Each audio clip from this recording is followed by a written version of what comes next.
Right, morena koutou and welcome to today's meeting. I'm just going to open us with a karakia. We gather here today and ask for your blessing on our work, on our thinking, on our dialogue, on our actions. Send us your spirit so that we may discern the better way, mindful of the impact on our decisions, especially those who are most vulnerable, and on the earth, our common home. Help us to treat each other with respect so that all can have their say. May we let in the fresh air of humour and good grace. Let us not cling to long-held opinion, but be prepared to listen, to change our minds, to be surprised by insight and new perspectives. Let us leave room for your spirit to inspire, to challenge, to change. We make this in all our prayers through Christ our Lord. Amen. Right. Today we have an apology from Councillor Peter Johns. Can I have somebody move that, please? Thank you, Councillor Wallace. Seconded, Councillor Wards. All those in favour, please say aye. Against, carried. Right, and today we also welcome Evan Nitras, who'd like to address us in public forum. So welcome to today's meeting, Evan. Just at the front and the microphone, so anybody listening online can't hear if you don't have your mic switched on. So there's just a little button at the front, if I could get you to flick that on, and that would be wonderful, and the floor's yours. Thank you, Mayor and Councillors. I appreciate the opportunity to speak at the moment. As you're aware, I came along and made submission to you all in May when the hearings were being held, and I expressed strong opinion. Everybody else I heard speaking at the same time was also speaking against the proposals, and I went through comparison with what has happened in the past in New Zealand with setting up SOEs and lates. All of them ended up failing and have been privatised at extreme extra costs to all people. No debt was ever reduced. In fact, it escalated out of all proportion. Amalgamation, we have seen, does not seem to work. I pointed out the example of the Auckland City Council, Super City. The promised savings had evaporated in less than a year. You talk of looking after the more vulnerable people of our society. A lot of the poorer people have large families, and anything that's going to involve water meters and water rates will cost them far more. The burden will fall greater on the people with the least.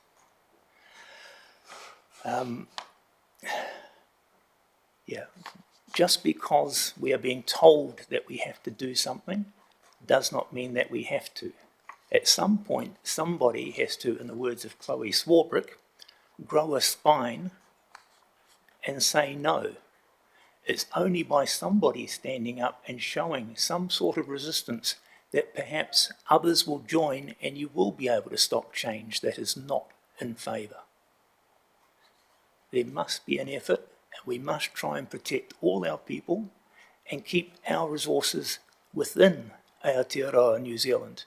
Because if this company goes ahead, and it fails as it will, with a government that is stressing that they want to bring in more money to the country through overseas investment in the form of public-private partnerships, and every economist saying that this is not the way to go, it always costs more. With that being a government agenda, when this company fails, it will be bought by an overseas company, and it will be run for profit, which means big charges which fall on all people, and that profit will be taken out of the country, which is a sinking lid for all of our economies. So I would urge you at this stage to receive the report, but to leave it lying on the table for the new council to look at, rather than the old outgoing council saddling a new organisation with something that may not be wanted and could be opposed and potentially stopped. So please, do not pass this today.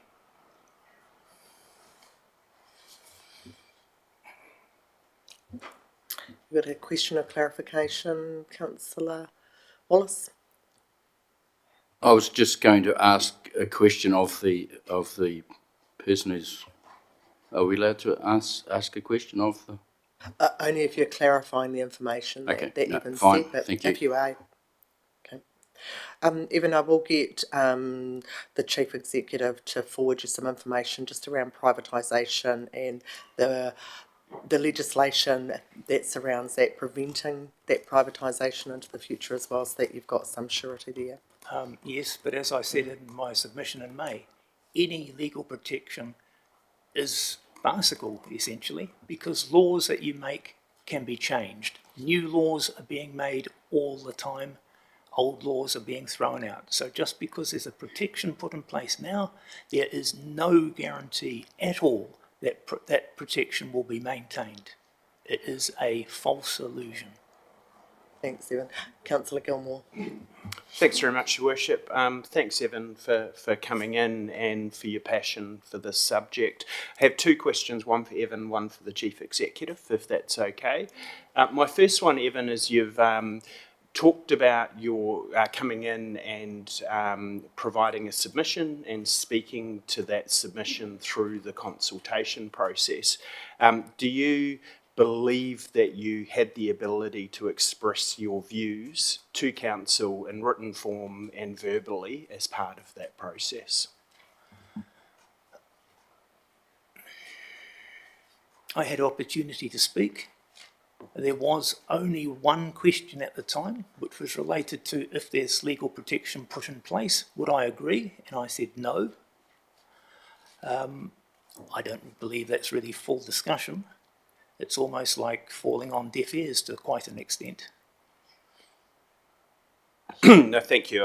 My question was more around whether you felt you had the opportunity to share your views. But my question through you, Mayor Tracy, to the Chief Executive, are you able to please clarify the timeframes that we are required to meet for legislatively or regulatory for approving or not approving this water service delivery plan? There has been, September the 3rd, I believe. sorry, I'm just asking the Chief Executive a question, particularly because there has been some commentary around whether we have the ability to delay that until after election. So I just want to get some clarification, please. Through Your Worship, you are correct that there is a time limit. We've got 2 weeks before we must supply to the Department of Internal Affairs for their review process. So the 3rd of September is the legal date that was set through legislation reference of the adoption date of the previous act to where we now have to actually deliver a working document, that is to say a compliant document. Thank you very much, Your Worship. Did Council, through you, Mayor Tracy, to the Chief Executive, did Council have any influence over that deadline date? No, none at all. We made submissions, but it didn't factor in the dates. No.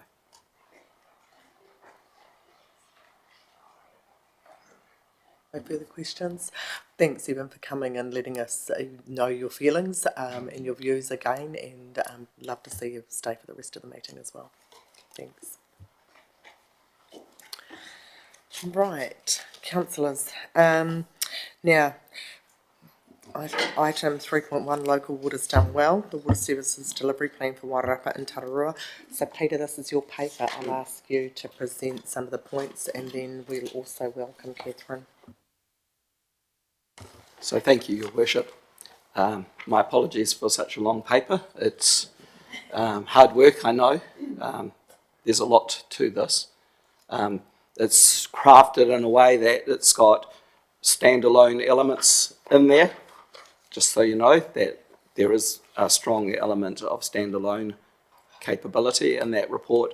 In fact, DIA review has just come through in the past few days that said make it more cohesive with the others. That's probably one of their key points. Mm-hmm. However, the numbers remain based on the long-term plan.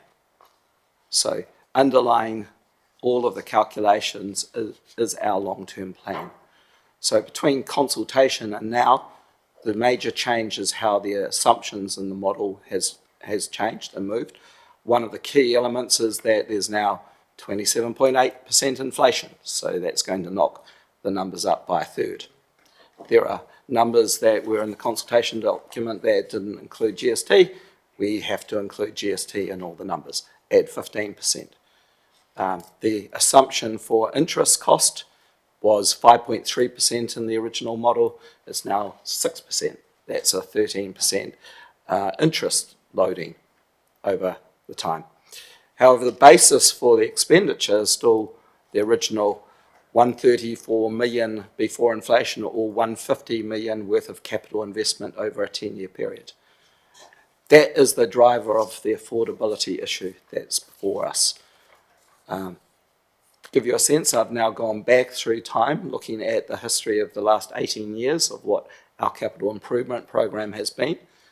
That totaled 45 million. So we're talking about 3 times the value of expenditure in almost half the time. Bear in mind, we were only required as part of this water service delivery plan to be 10 years, not 20 years.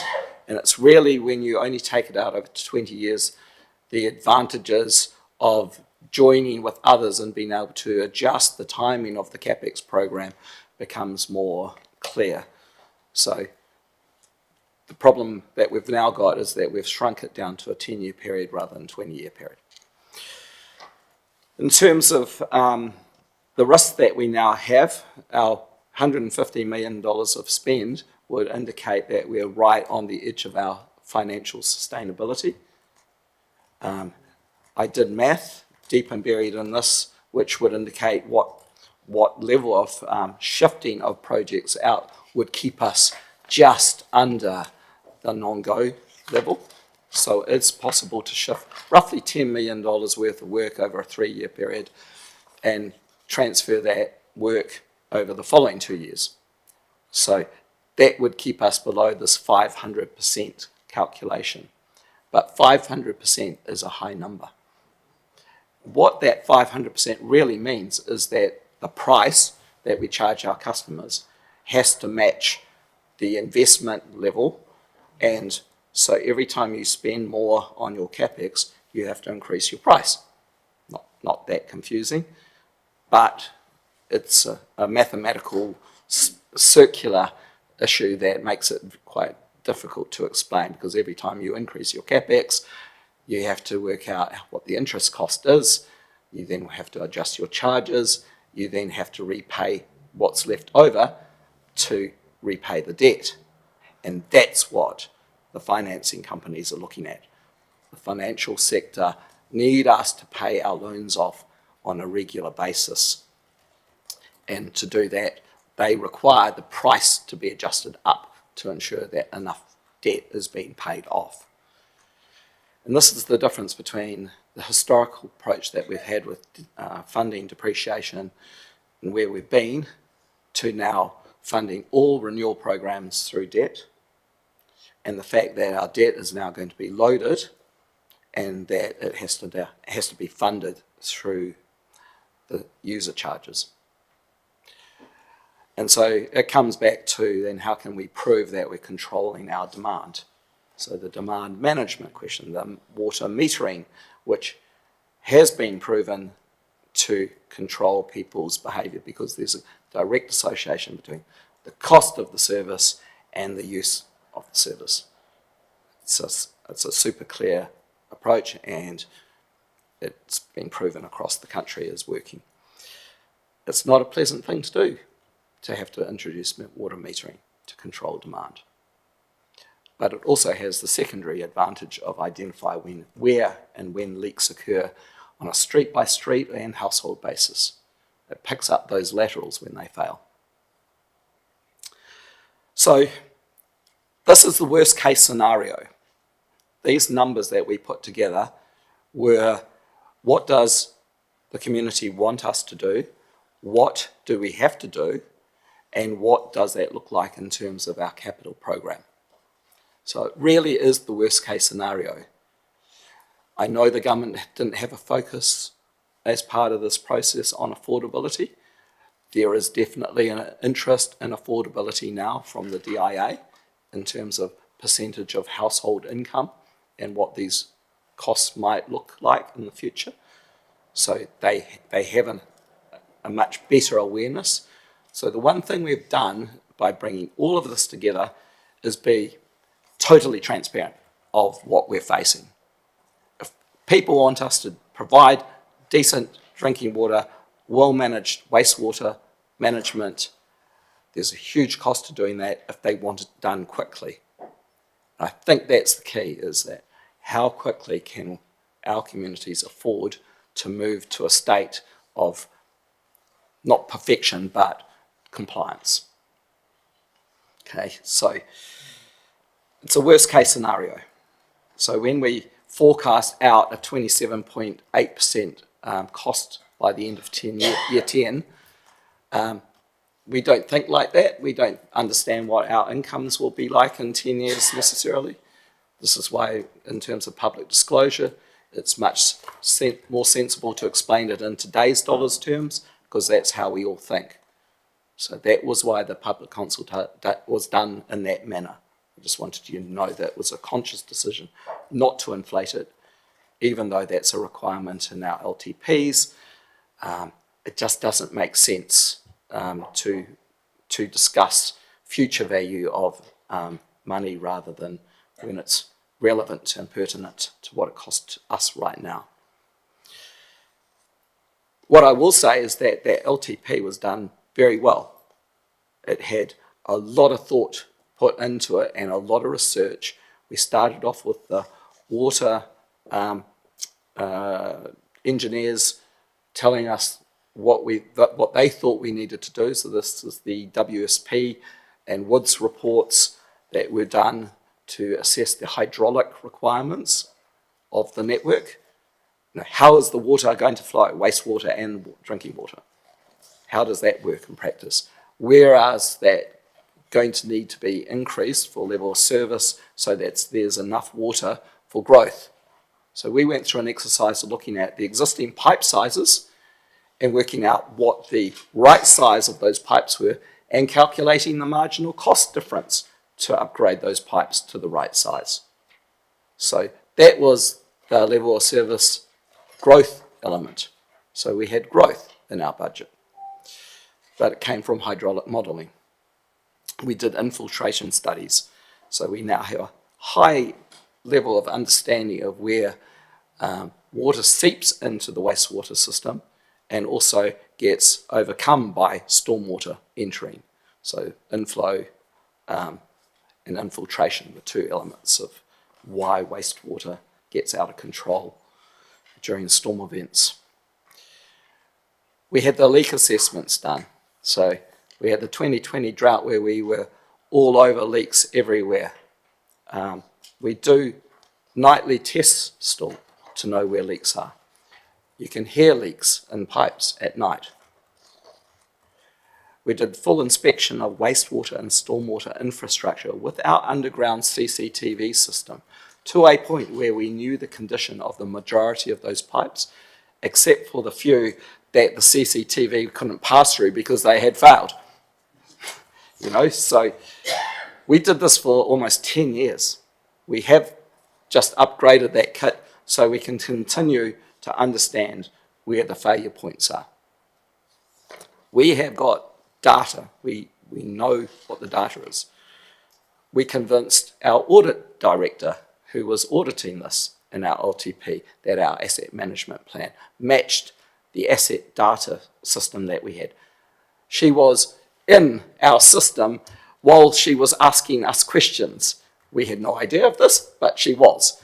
She was going, what about this line? She was sorting, checking, asking questions. Not qualified. We had no qualification. Other councils were qualified on asset data. We weren't.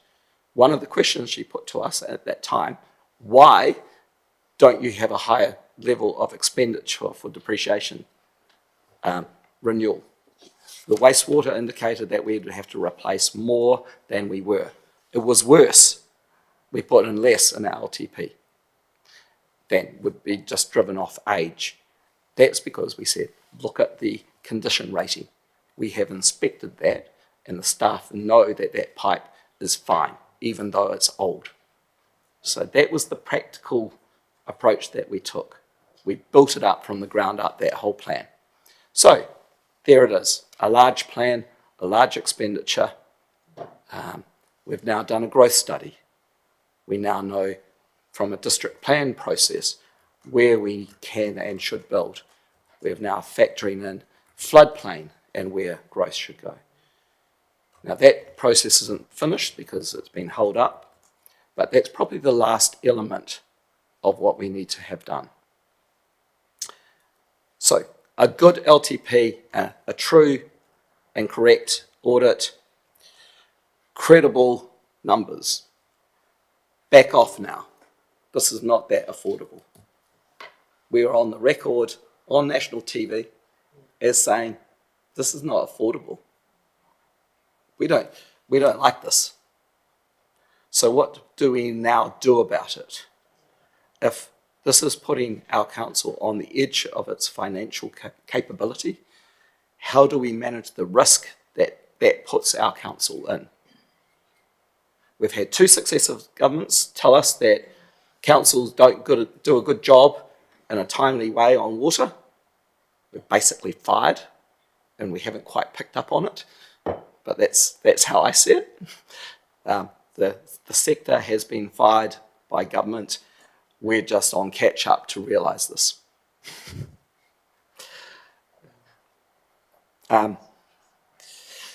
That's just my view. So we've got a problem that we've got this financial vulnerability. I'm just looking at my notes.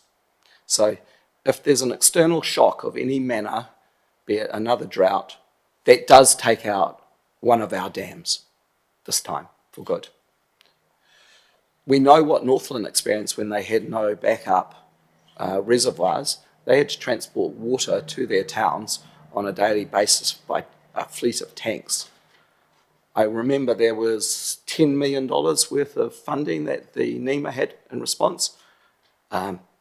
We got the last dregs of that, just around 300,000. All the rest, I understood, went to Northland. Bear in mind, our Danivik reservoir cost about $4 million to build. So if it was a disposable thing, we got great value from that during that drought. We never wanted it to be a disposable thing, just so you know. But we didn't spend $10 million, but we spent $4 million and we survived the drought. Woodville, that particular drought, went 6 weeks with not a single drop coming in from the river.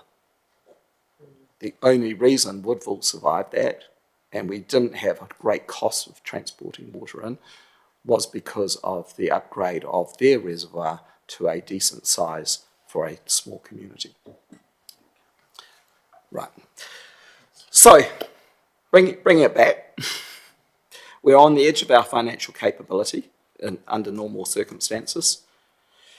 We've got now new compliance requirements coming at us fast.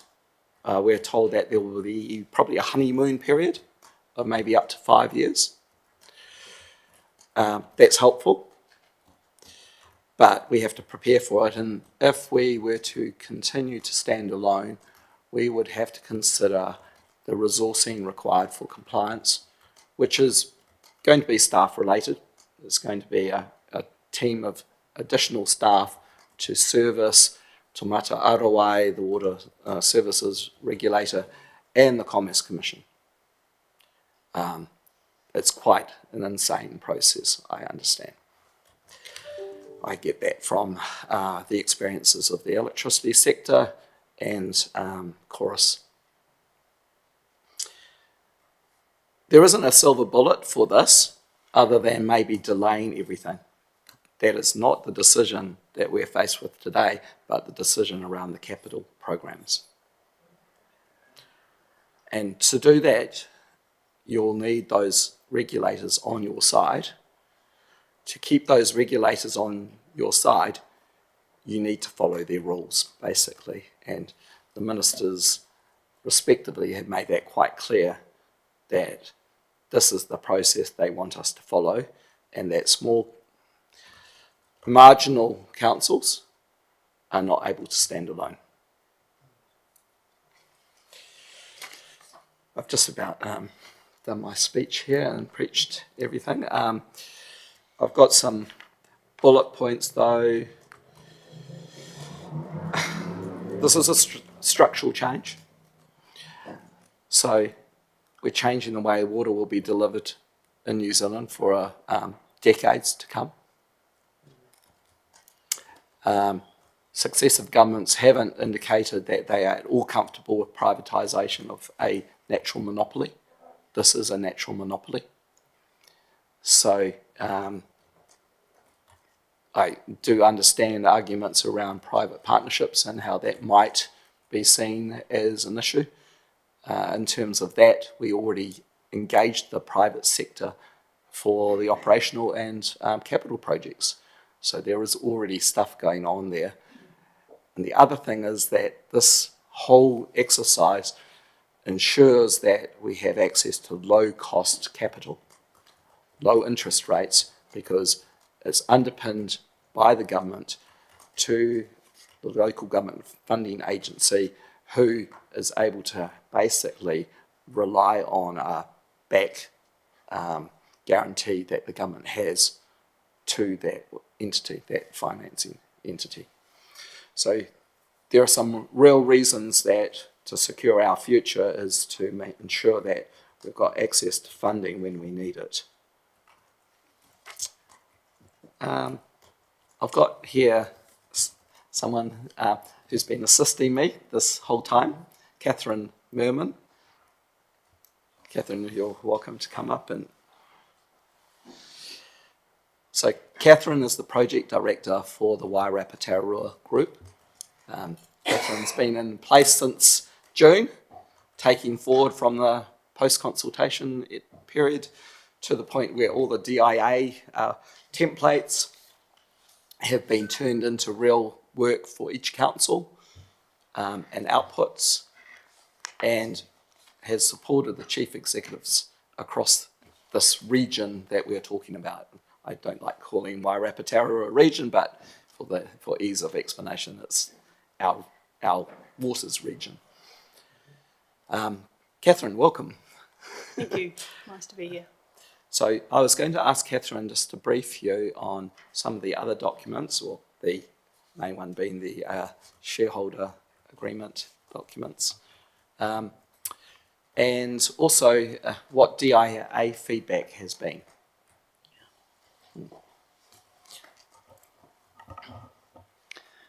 Great, thank you, Peter. It's lovely to be here and to meet you all. So as Peter said, I've been in the role for 2 months, and my role is to support the 4 councils across the region to establish the Water Services organisation over the next 2 years or so. As the Chief Executive said, we have sent these draft Water Services delivery plans off to DIA. We did that about 2 weeks ago. We got the feedback on those plans yesterday. There is nothing in the feedback that concerns me that these plans won't be legislatively compliant or accepted. There is feedback around how it's presented and, making sure that it's kind of consistent across the 4 plans, that each council says the same thing in the same way. And there's a little bit more information that they have requested in one of the parts, which is the part that talks around the condition of the assets and the network performance and things. But all of that information is available and can be included. So I don't have any concerns about those plans. I would also say that we sent them 2 weeks ago, and we have done a lot of work in the intervening 2 weeks. So they have been commenting on, quite a much earlier draft actually, compared to what you have in front of you now. So I'm not concerned about that process at all. We've also been supported through this process by Martin Jenkins, which is a consultancy firm that's working with a number of council groups across the country. So they have very good They have a very good view about what a good plan looks like, what the DIA is expecting in terms of the plans, and that, so they're supporting all sorts of councils through this process. So I'm very confident in the process that we've run and the process that we're going to go through with DIA. Happy to take any questions on that part, or otherwise I can take questions on other issues or the other documents that we're going to submit. Thanks, Catherine, and thank you very much for taking the time to actually be joining us today as well. We really appreciate that. Right. Just the commitment agreement. Yeah. Can you just cover off the commitment agreement in particular? Just in particular the voting and how that operates, because that was an essential control that kept Masterton Council and also Carterton councillors in the room, because it gave some surety over cross-subsidisation or harmonisation, standardised pricing across the wider area. So it put some limits on how that would function in the future. Certainly. So we are submitting a commitment agreement, which is in your council paper pack alongside the water services plan. The guidance that we've had is that if you submit this alongside your plan, this sends a very strong signal to DIA and to the government that we are committed to establishing the organisation. So that's why we've decided to do that. So that is a legal document that would be signed subject to every council adopting these plans today and would be submitted alongside it. What it has attached in the back of it is a term sheet which reflects the conversations that the 4 councils have had over the last couple of months. We've been talking about what are some principles that we will use to establish this organisation, how will the governance of the organisation work, who will be on the board, how many people will be on the board, how will the pricing work. So all of those conversations that have been had and agreed are reflected in the term sheet that is attached to the commitment agreement. On the pricing issue in particular, so there are a number of agreements that have been reached that go to pricing, and in particular to reflecting the commitment to adopt cost to serve pricing. So there are some pricing principles that will be included in the constitution of the organisation. These direct the board to say, when you are considering pricing, these are the things that you have to take into account. So having those in the governing document provides a strong protection around how the board will consider pricing. One of those principles is that we will operate cost to serve pricing or ring-fence pricing for at least a 9-year period.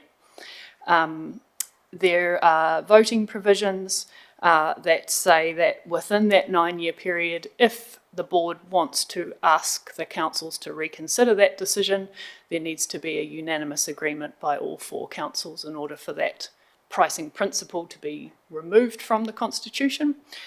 Outside of the 9 years, at a 9-year period, there is a review that is mandated that requires the 4 shareholding councils to get together and to agree whether that principle will be removed or not. And at that point, you have to have a 75% majority for that principle to be removed. So there are relatively strong protections in here which do reflect the agreement reached between the councils, and in particular the requests made by Carterton and Masterton through this process.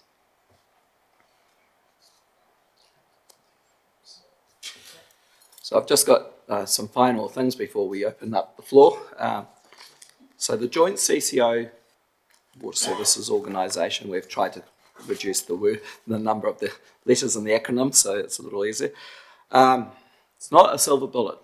We know this. It's based on the worst case scenario. It gives a clear starting point for the CCO to work with.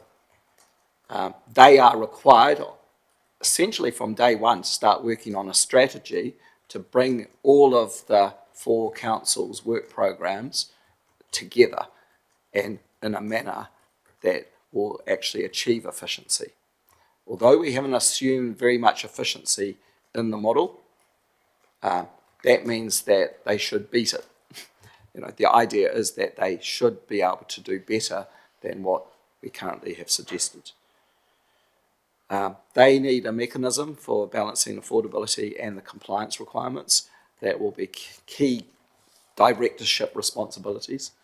So they will be very focused on that when they develop the strategy. And the strategy, our handover is our LTP, our asset management plan. And then they have the opportunity to minimise costs through the increased scale and timing of those projects and the shared resources, because we've got a big risk as a small council of losing our key staff to those water organisations across the country as they form. We should not understate how difficult the movement of staff will be as we go into this new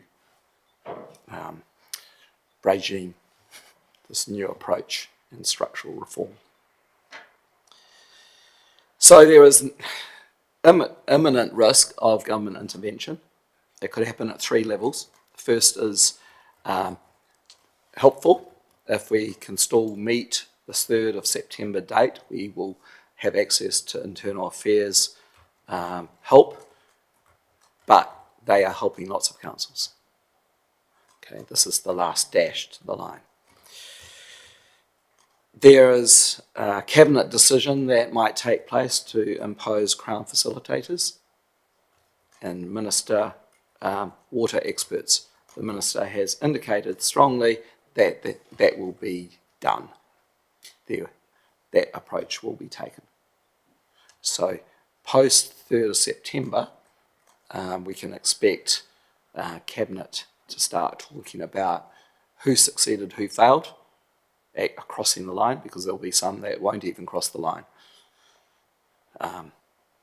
So there's an imminent threat from government to local government right now.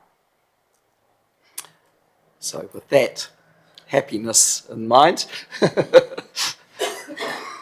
through Tracy, please open up to questions.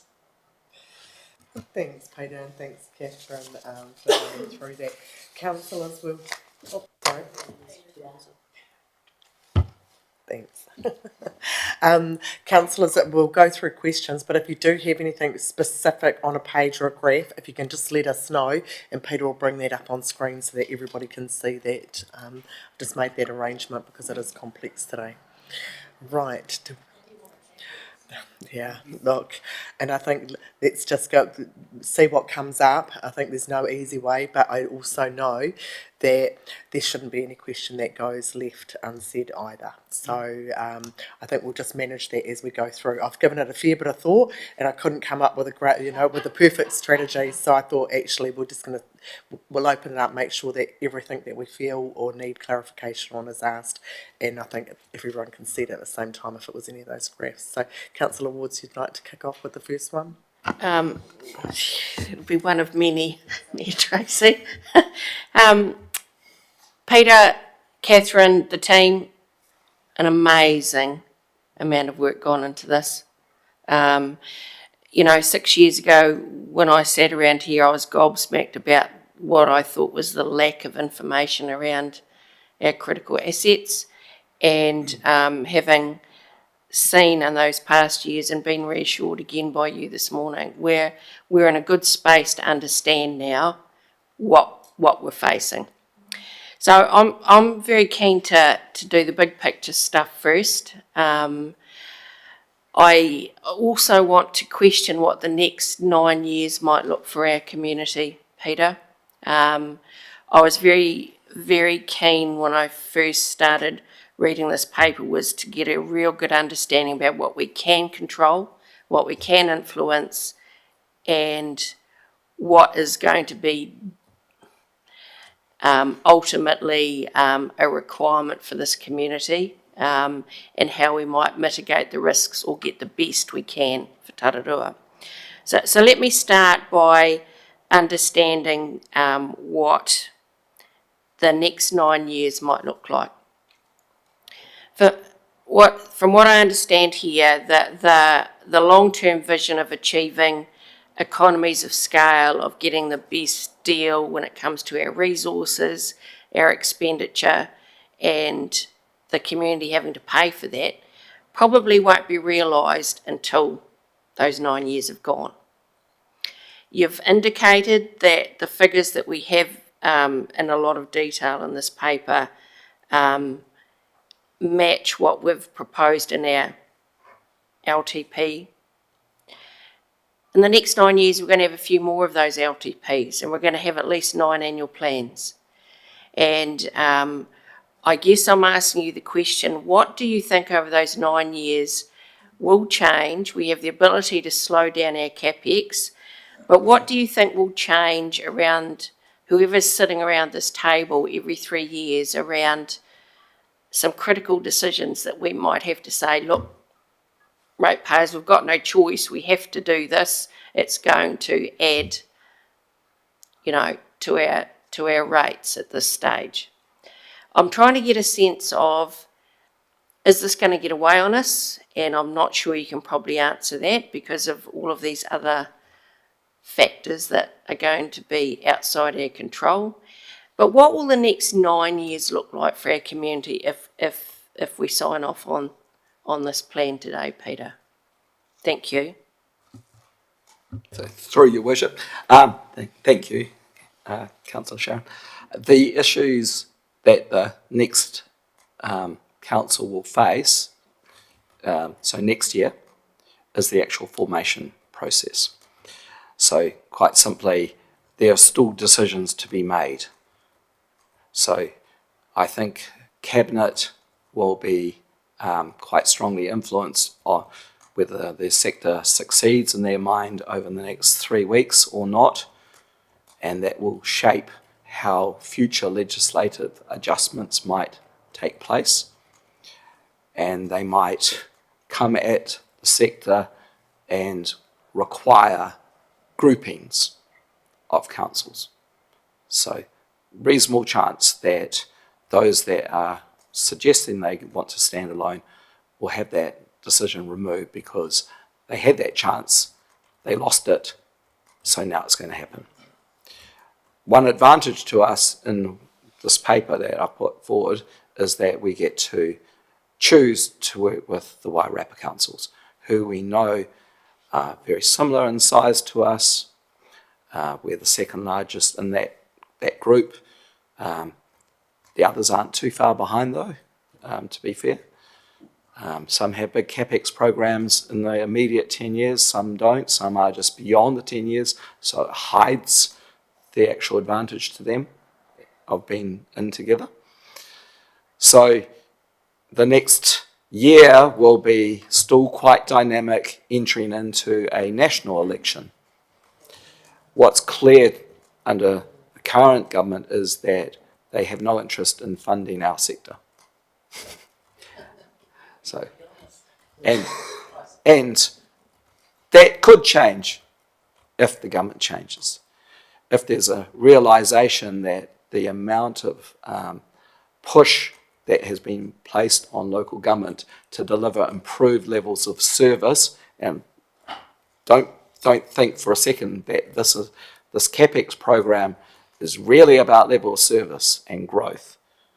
So nationally, we have a poor immigration policy. We allow lots of people into the country. We grow our cities. They shift out from those cities into the little urban, rural areas. And there's a flow-on effect. And at some point, councils exceed the capacity to deliver water services. So there's a giant investment required. Us, Selwyn District Council, who experienced it from an earthquake event, who are 5% growth per year council. Very hard. So, no help from government. So, that might change inside the next 5 years. That would be helpful. We need to position ourselves to show that we need help. We also need to have our project planning. I'm looking in the distance at Mike, of all the work that he's been doing around project planning all of these LTP projects, so that when money might become available, we can react and access that funding because we've got good projects and good delivery. So in the meantime, we've set up a CCO. It would become operational 1 July next year. But when I say that, it will be a shell company that won't be really truly operation for another 12 months. So in between now and when it does become operational 1 July 2027, all of the information needs to be transferred across. All of the processes to charge customers, all of the asset management systems have to be centralised. So there's a hell of a lot of work to consolidate systems. We are ourselves just finishing a project on telemetry systems and getting our SCADA up to speed in a very secure way, so that we manage all the virus risks and those sorts of issues. But those sorts of systems will have to be brought together. So a lot of work between now and 30 June 2027 for the true start date of 1 July 2027. In that intervening period, all the strategy has to be consolidated. So the real work around making this affordable will happen in the next 18 months. Because that new business, that new CCO, will have to have a clear guide as to what it will be doing once it is fully entrusted with all the assets and delivery.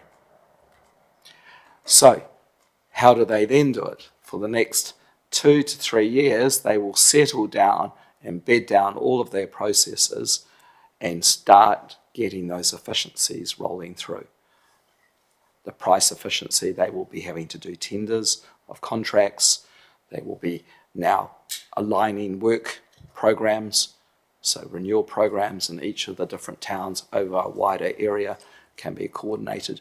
So you should start seeing a lot more coordinated project work within the next 5 years. So we're talking 2 years to get this thing set up, 5 years for it to be operating to the level of efficiency that we think would be reasonable. And from 5 years to 10 years, we would expect that business to really start delivering to the community the levels of service that are required by the Water Services Authority in particular. Bear in mind, standardisation of engineering design is currently being clarified. They're out there. So reducing the input cost, the cost of design, the cost of consultants. There's always going to be bespoke local conditions that need to be factored into designing a new plant, but the plant itself, here you go. This uses microfiltration. This is a personal microfiltration device. They now have the technology at that level. So this is the stuff that costs a fortune, but here's a $50 one that will last a year for a person out in the bush. Just saying that standardisation will achieve that type of lowering of cost. Toys. Anyway, so from years 10 onwards, you would certainly be expecting maybe a new realised new relationships between those water organisations will have been established well and truly from 5 to 10 years, but you might see more government intervention because some will fail. Some of these new businesses won't perform, and so you have to assume, not all things being equal, and that there will be instances of failure.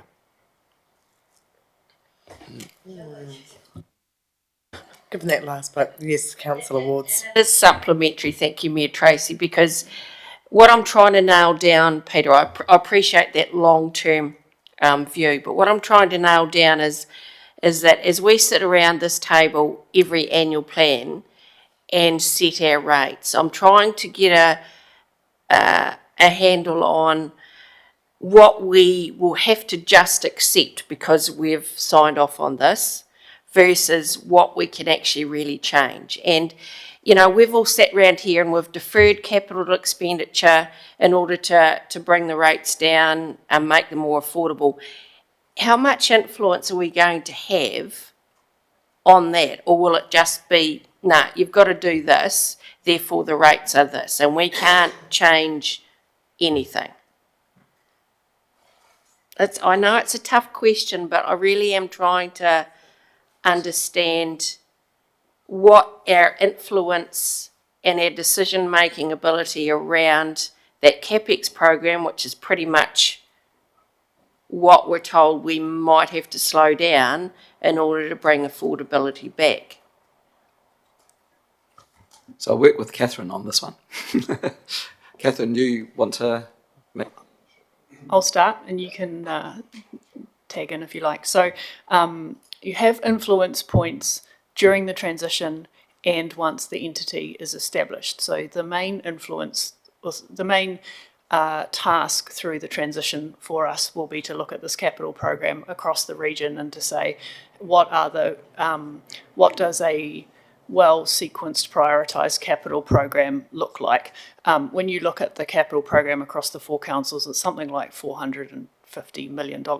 It's large, and it's probably pretty unlikely that that is deliverable within a 10-year period. So in preparation for the entity to become operational as a transition team, we will be looking at that and thinking, okay, what might be some reasonable rephasing or reprioritisation decisions as part of getting ready, getting good information, good asset condition, you know, all of that sort of stuff, getting that ready to hand over to the entity when it becomes operational. So there is a point of influence through the transition team there, and Peter and I and people from other councils will be working on that. Once the entity is established, your points of influence are through the appointments that you make to the stakeholder forum. So that forum has 6 members on it, 1 from each shareholding council and 1 from each iwi. Those people appointed to that group are there to represent your interests as shareholders. And there are 2 critical tasks that forum does. One is to develop the statement of expectations, which is a required document that you have to do every 3 years, and the water organisation has to give effect to that statement of expectations through its water services strategy, and that give effect to, that's the legislative language, and that's quite a high bar. It's not sort of have regard to or pay attention if you feel like it. It's you must give effect to that statement. So that is a very significant point of influence. And then the second point of influence is around the people that you appoint as directors of the board, and the stakeholder forum also makes those appointments. The other, this is not a point of influence for councils, but the other difference that is in play here that isn't in play at the moment is that there will be economic regulation of these organisations. So there will be independent third party as the Commerce Commission looking at these organisations, requiring information to be disclosed publicly around price and service quality, levels of investment, all that sort of thing, that will provide a level of public transparency and the ability for members of the public, councils, anybody to say how are these organisations performing relative to each other. So there are a number of points in the setup that are different from how water services are delivered at the moment. I do have some questions around that shareholder makeup, but I'm happy to sit back and wait for that. Do you have anything to add to Catherine's commentary? Just that Commerce Commission, project delivery and how that impacts on price. So a project that isn't delivered on time or is outside the control budget levels, that will be a problem for the Commerce Commission. That will be a problem for whether you're a standalone council or a joint entity. Those are the areas that they will focus in on, I'm told, on a monthly basis.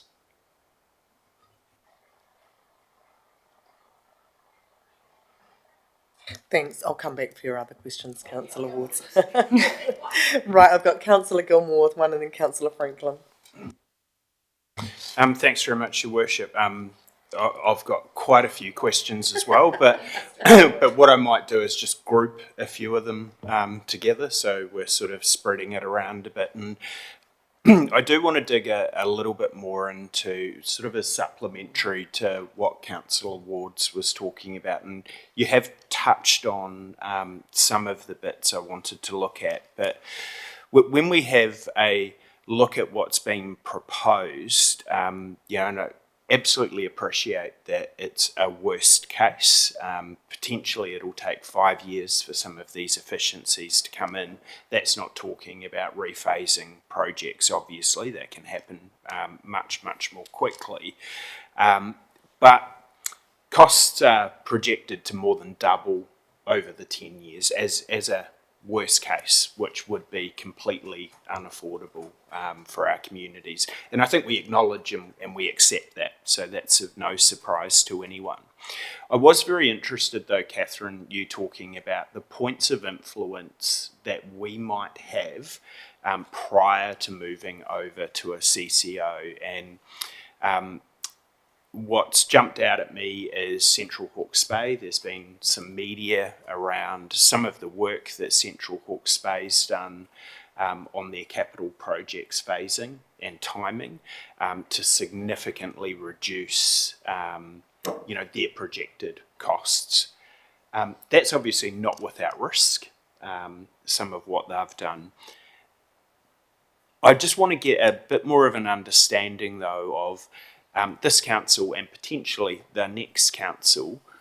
What if this agreement is approved, the plan is approved, what meaningfully might we be able to do, or the next council, to look at that rephasing to make sure what we're planning is affordable? I'll just quickly say that we have input into the development of the strategy, so I think that's probably one of the major elements. Catherine? Yeah, the major influence is really around how we work together as a transition team over the next couple of years, and I do think we should have a stream of work in that transition plan that looks at this program and get some probably sort of third party advice on the prioritisation and the phasing and things, so that we can hand that over to the new organisation and say, this is our, as a transition team, this is our best view about what the combined program looks like, and then it's over to them to consider that around the deliverability and the price impacts and things. But that's the main point of influence. Thanks very much, Your Worship. Thanks, Peter and Catherine. Catherine, through you, Mayor Tracy, you answered some of this in your answer to Councillor Wards in talking about the economic regulation, and I think Peter was talking a bit about this too, which seems a very sensible control that may be coming in. Do we have any more information of how that might look in practice? Affordability, and we're not alone, this is going to be the case right across the country, but affordability is going to be a huge, huge issue. And the concern that some may rightfully have is the assets move over to a board that are perhaps not as accountable as councillors are, and that's perhaps why some poor decisions are being made because of political pressure. However, there may be less incentive to rephase things because, hey, we just need to meet that, we just need to do it, and the cost is the cost without factoring in affordability. So I guess what I'm hoping for is some comfort level around what the purpose of that economic regulation might look like through the Commerce Commission, and how that might benefit the water users and the people that will be paying the bill. So the purpose of the regulation is primarily, when you read the guidance from the Commerce Commission, which Chief Executive could circulate if that's helpful, it's primarily around looking at, is sufficient investment being undertaken given the investment needs in the district, and are people getting a good quality service? For, do you get a good, given the amount of money you're paying, are you getting a good quality service? Affordability itself, per se, is not a regulatory focus. It's around the quality of service, demonstrating that there is necessary investment being undertaken, because actually one of the drivers of this reform is insufficient investment that has been undertaken over time. So that it's really around making sure that water services are, are quality services, and that people understand what they get for the money that they pay, as distinct from, is the sticker price an affordable price. The pricing principles that I talked about before that are in the Constitution, those are measures that say to the board, these are the factors that you need to kind of balance and consider when setting those prices, and affordability for communities is one of those, alongside making sure that necessary investment is undertaken and all that sort of thing. So there is a balance to be struck there. But that is I guess the point of influence around affordability, is reflecting those in there. I don't know how that regulatory regime will kind of develop over time, but they have been quite clear that affordability per se is not a focus of the regulation.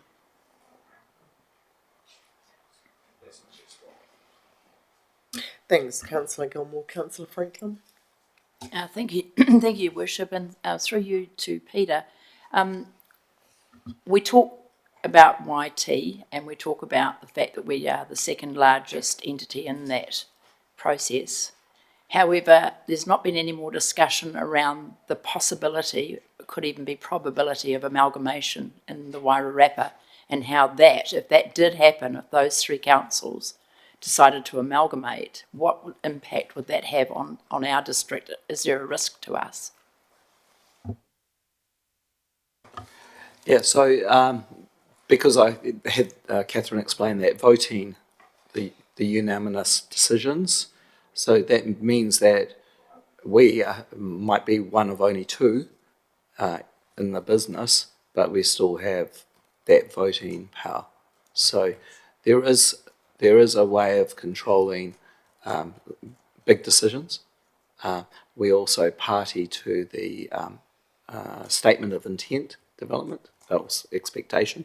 So obviously that allows us to have our input at that level, though shareholding voting rights currently are allocated or proposed to be allocated based on the number of consumers in each area.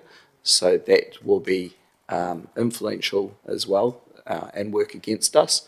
So there is a reset that would be required in terms of that commitment arrangement, and so we would have to work through that at that time. Not a perfect answer. No, we have, that's obviously a recognised future possibility, and so we have included in, or we will include, it's in the term sheet and it will be reflected in the documentation, that any major change like that in the future will result in having to get around the table again and look at the allocation of shares, and any other changes to the Constitution or the governing documentation that may need to be as a result of that. So it's sort of not possible to kind of anticipate all the possible things that you might have to do if that change came along, but it's a recognised possibility, and so it is reflected in the conversations that we've had to date in terms of how we think about other shareholders potentially entering or potentially exiting or amalgamation or that kind of thing. So it's there and recognised. Councillor Chase. Thank you. Through you, Mayor Tracy. I thank you for the mahi that you both have done on this report, but I'm just wondering What would happen if we are directed to take on another council? What would happen to this contract? Would it just roll over and include the new possible councils, or will we have to do this work all again?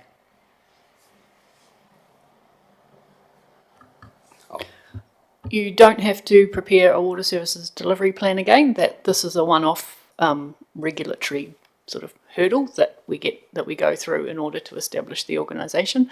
Any new shareholder council that came along either voluntarily or was sort of forced on the organisation would be subject to the set of principles that we have developed around shareholder entry. So they would enter on the same terms that the 4 councils that are entering at this point are entering on. They'd be treated the same way in terms of how the shares would be allocated, how assets would be transferred and all of that sort of thing. And there'd have to be a transition plan for that shareholder to join the entity, and we would be looking at things like what is the implication of this on the overall financial sustainability of the entity and all of that sort of thing. So there are principles and a sort of process that would be followed if a new shareholder came along, either by choice or if one was sort of mandated to join.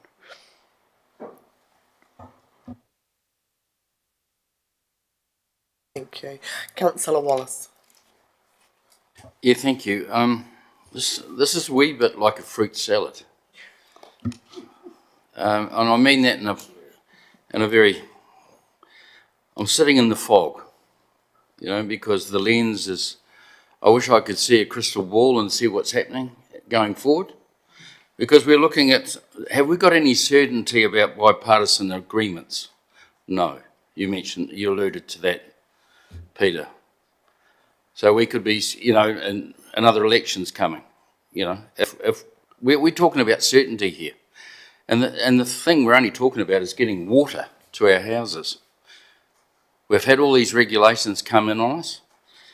The position of the iwis, are all the iwi happy? I really hope, they're all in the same waka, rowing the same way. And then this identity thing, we're setting up, amalgamation is coming. We'd have to be silly to think that it's not. We're already started, we've gone from boroughs to districts and now regions. Look at, there's 101 elected members in the Horizons region, and we're going to go down to Wairarapa. Okay, so that's going to... But I do like those terms in the document about entry and exit. And that's what I mean. It's very complicated in what we're trying to achieve. But is this deliberate? Rather than, keep it simple. There must be something there that already exists. This is not the first time, surely, that a group of people have got together and figured out how do we get the best deal for all. At the end of the day, we want to try and get the best deal going forward for all people. We shouldn't be making money out of water. That's not it. Now, there's been some mistakes made, and that's we obviously now have this water board, not water board, the one? Te Marawai, right? That's all that come, as we say, these internal and external regulations that are coming upon us now. But I think we've got to get back to core stuff that makes less costs for the people. Because every layer of cost, only ratepayers pay for it. Or taxes, which are people. But we're at a tipping point. Our next 5 years, there's no more money. We haven't struck oil in this country yet. Yeah, so I'm very sceptical. So on the first thing, we've got no assurance about bipartisan agreements coming forward in any of your work. And secondly, the iwis are all happy. I know it says there, but what I'm saying is we've seen it before. And I'm a little bit disappointed why they highlight that all the time. They're just like you and I. We're all just New Zealanders trying to get the best for the people. We're all New Zealanders.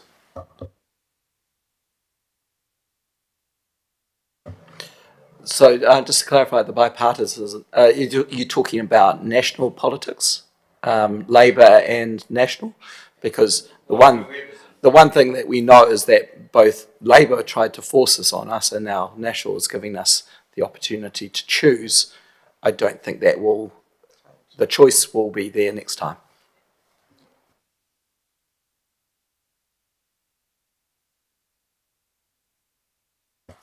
And, and just in regards to the other one, iwi have a very special relationship with water under Te Tiriti as well.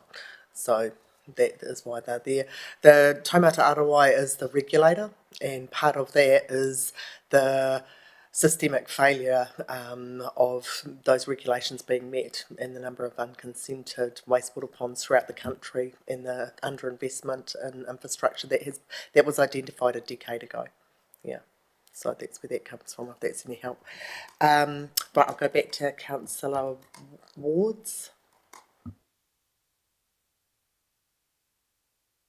Thank you, Your Worship. I think it's a really quite good segue if I'm allowed to perhaps go through some detail in the shareholder agreement, and I'm more than happy. I've got a couple of questions to name the page as we go. So on page 24 of our agenda, I've highlighted the fact that we're going to be required to put in 1.25 million to the project funding for this, Peter, and that's part of the request that will be made because it's unbudgeted. Where are we going to get that money from? So, through your worship, DIA has made it very clear that transition funding is necessary. Yeah. And that we need to have a fund to be able to proceed to the next stage. It was included in the consultation on the water itself, so it's just didn't roll through into the annual plan. Right, that's good. It was always intended to be debt funded and transferred as part of the debt to the new water organisation. That doesn't mean that you spend it. It's just a budget that's there so it meets the legal requirements of being able to do what we need to do to take the water organisation and establish it. That's fine. I assumed it had been set aside for in the annual plan. So that's good. We Page 30, I'll just try to keep things moving, Your Worship.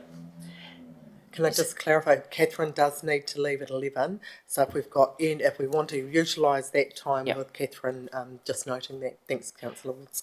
So these are some of the more generic. You refer on page 30 to a project, a dedicated and senior level sponsor for the project.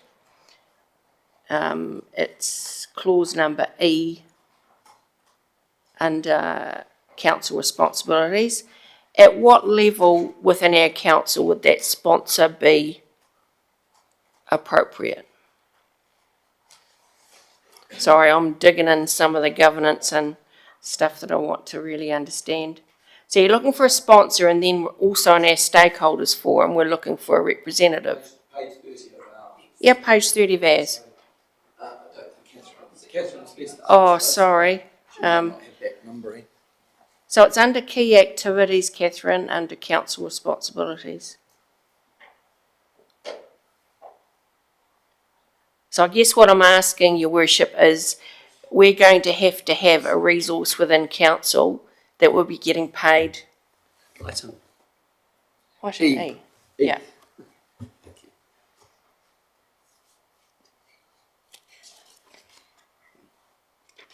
You can trust me to find these things.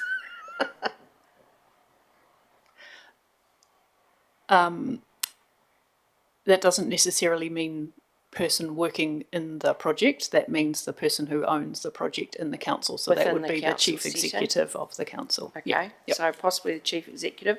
So further down that page, under lead council responsibilities, why South Wairarapa chosen as the lead council to employ, to process invoicing and payments, and to provide key contact engagement point? How did that decision get made? I was there. So it was driven by the chief executives, and it was an offer that was made by South Wairarapa to handle the administrative appointment. So I'm now starting to tease out the difference between a project team, the stakeholders group, and the influence either of those groups take. So on page 32, under decisions made by the governance group, so each council will be responsible for their own decision making using the project team's advice and assistance. So the project team sits off to one side. We get to make decisions about who might be on that project team because of their skills and experience. But further down, I have real issues with the role of the project steering group and the stakeholders forum. And I'll cut to the chase. There's some really good terms of why they exist and providing strategic direction. But there's a clause in here that talks about the stakeholders group will only make decisions around this statement of expectations.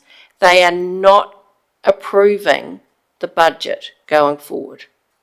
And I have a wee issue with that, is that we who appoint one member to the stakeholders forum, because that's all Tararua is allowed to have,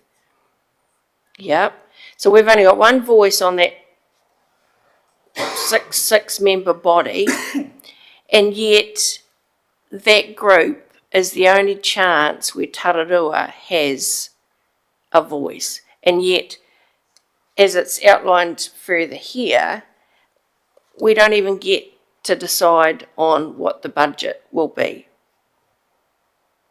So we get to influence and make decisions around the statement of expectations. And Catherine, earlier you reassured us that it's that statement of expectations that anyone independent will have eyes all over. But I guess I'm just a little concerned about where we can pull the levers as one voice in that shareholding entity. And I could, given your time, I just really would like to understand. It reads really well, but when I tease out who's who in the zoo, where's Tararua's voice going to be? Because that's what concerns our community. Ooh.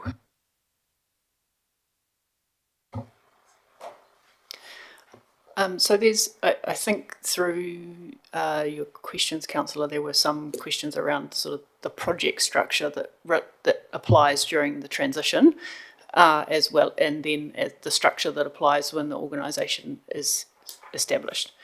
When through the structure of the transition, there is a project steering group that the chief executives of each council sits on. I report to that group. And they are overseeing the transition. At the point at which the water organisation is legally established, which will be next year, we will establish the stakeholder forum and we will appoint board members. And at that point, those two oversight bodies or governing bodies become the ones that will be driving the transition from that point onwards. And so the nature of the council's involvement at that point will really shift from, I mean, obviously the project team and things are still working away kind of underneath. I will be working with Peter and other people across the council to do the work, but the decisions will start to be taken by the stakeholder forum and the board of the organisation. And that really reflects the shift in the operating model that is the major change that is happening here. You are transferring you are adopting a new operating model where you are setting the strategic direction for the organisation, and an independent organisation is picking up the responsibility for making the operational decisions. So you are there as a shareholder around the table with all the other councils. You exercise influence through the development of the statement of expectations along with all the other councils. The board has to implement that through their strategy. You appoint the directors, and then you monitor the performance of the organisation. But it is a different operating model, and it's that's different by design through this reform process. Thanks. Catherine, can I just ask, you talk about transition, but what does transition reporting look like to us? To some extent, we need to determine what that looks like through our planning, but I imagine there will be, I will continue to report to the chief executives as I do now, and then we will develop a program of reporting that will come back to the 4 councils. In time, there will be reporting to the board as well. So we really need to kind of shape that up and develop it so that we make sure that as we go through the transition, everybody is getting what they need in terms of understanding about the work that's going on, the decisions that's being taken, who gets to make the decisions, all of that sort of thing. So absolutely aware we need to do that, to develop that piece of it, and that'll be a key focus for us going forward. Thank you.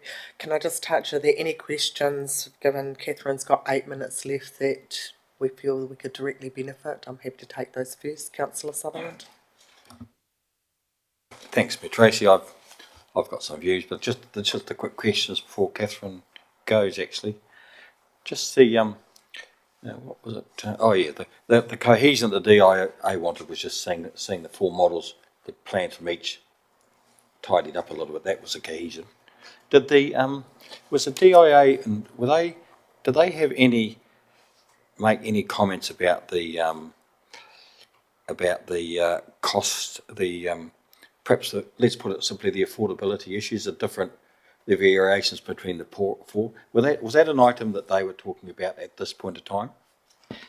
They noted it in their feedback. They said, we noticed the price paths are different for each council, but what they did actually also note was because in the Masterton plan, which is actually the council that has the most affordable price path through the first few years, they did actually note that there is a very significant investment program that Masterton needs to do in years 11 to 15. That's something like $120 or $160 million, and so they are aware that the transition that Tararua and South Wairarapa in particular are going to go through in the first few years will actually, Masterton will need to go through a similar transition at just kind of further out. So they noted it, they understand the dynamics in terms of the transition, but affordability is not a basis on which they will accept or decline the plans. Yep.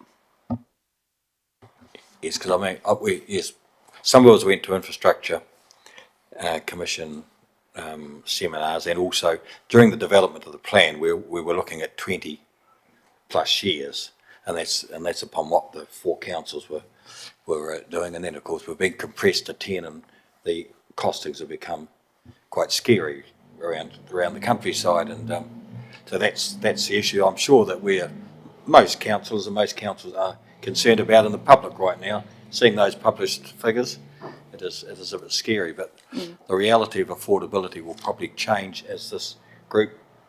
I do see projects having to be extended, and I do see some very close, and looking at the long-term plans or the plans we've developed.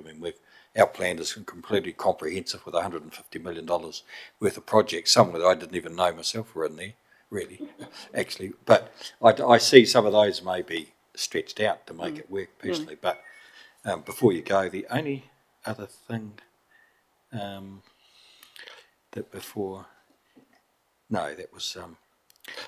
only other thing I was really, in this plan, every council's agreed on ring fencing debt and no harmonisation of costings up for year 1 to 9 anyway.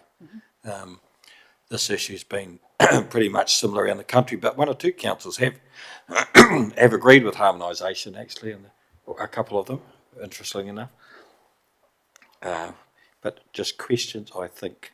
Catherine, the only other thing you made, I was involved in the Lions business for a while, and yes, for the Commerce Commission, in later years, they were really concerned about the price of the Lions company charging as to what investment was being made, and because some of us, such as our one, were giving back discounts, and they were quite unhappy about large discounts being given back. They thought it should be lowering prices, but they were quite strong on pricing in the last few years I was involved with it, so perhaps by another name, but they did get involved with pricing. Well, they certainly have the ability to look at pricing, but in relation to the investment that is so, yeah. required, But that was okay for yourself, thanks.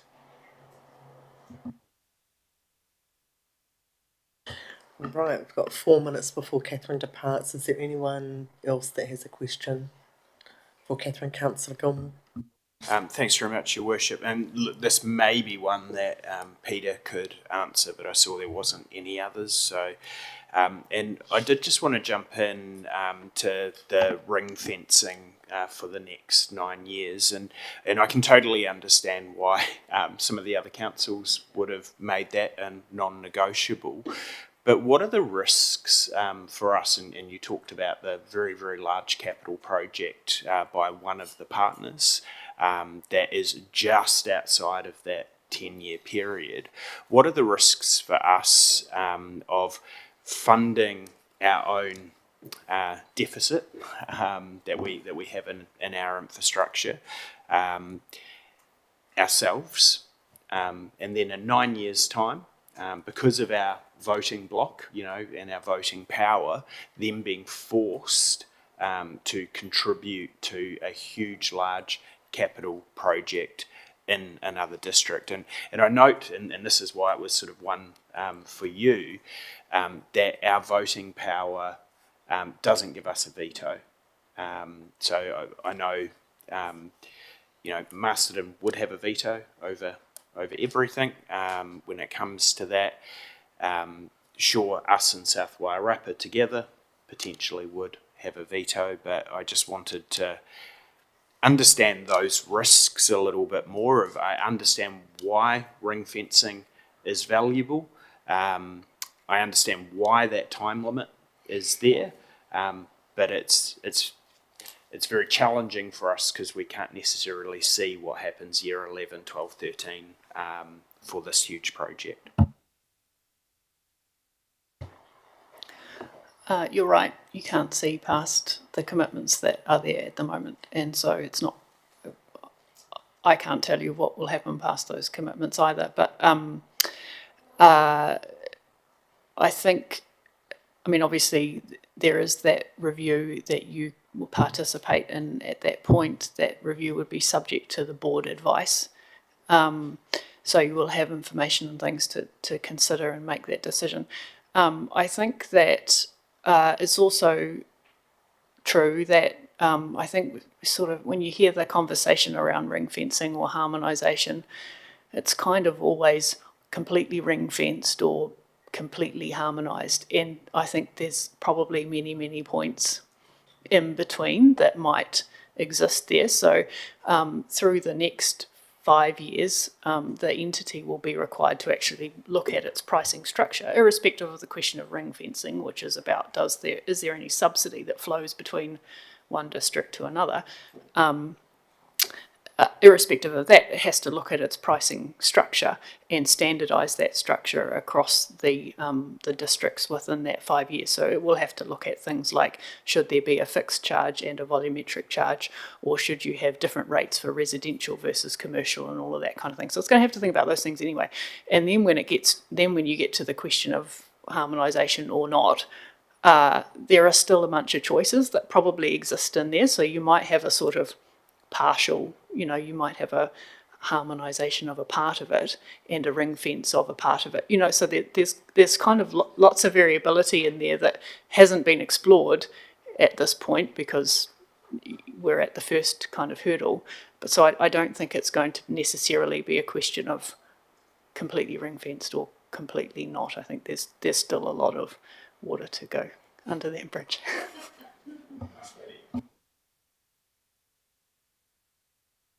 Thank you very much, Catherine, for your time, and especially for being here with us today with the 4 meetings on. We very much do appreciate it. Thank you very much, and lovely to meet you all. No, just thank you too. Councillors, if you're okay, we might just break for 10 minutes and then come back at 11:10. Thank you.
Right, thank you, councillors.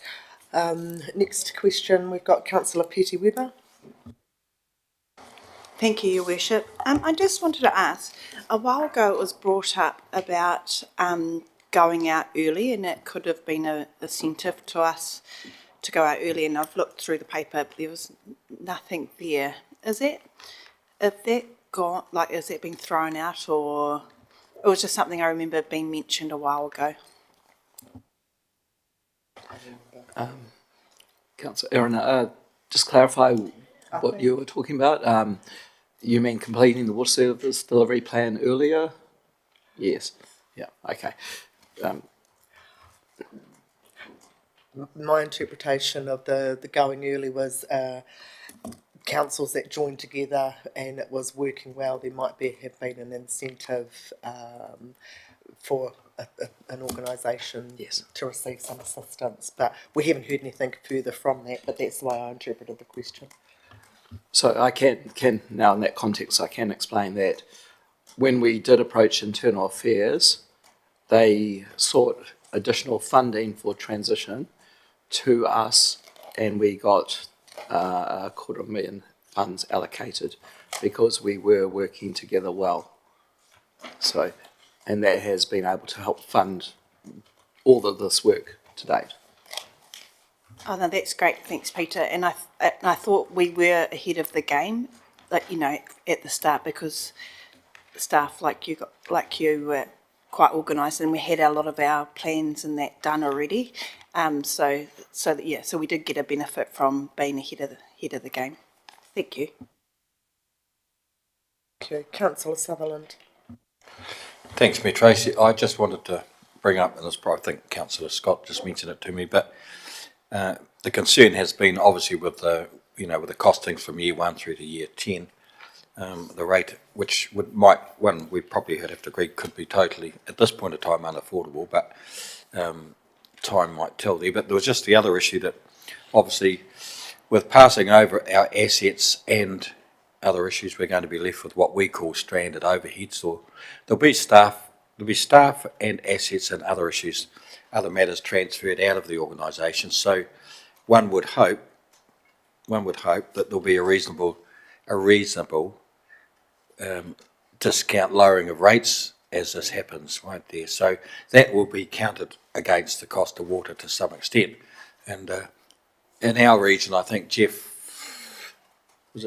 one of the CEs of he had an article in the Post recently and made quite a bit about that in the Post regarding South Wairarappa's decision and their costings was similar to ours, actually very similar, probably a little higher than ours, but he did make mention of stranded overheads in the counter to those costs as well. So I just wanted to really bring that up in the room, and Peter may make some comment about that perhaps.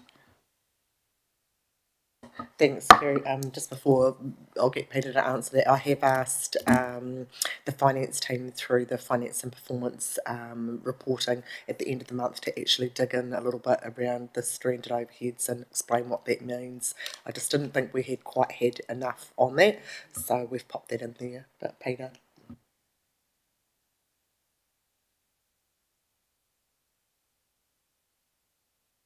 These are the calculations that I did for the 23-24 year. So we need to update that. But basically, we had allocated 1.35 million to the waters activities, all three of them combined.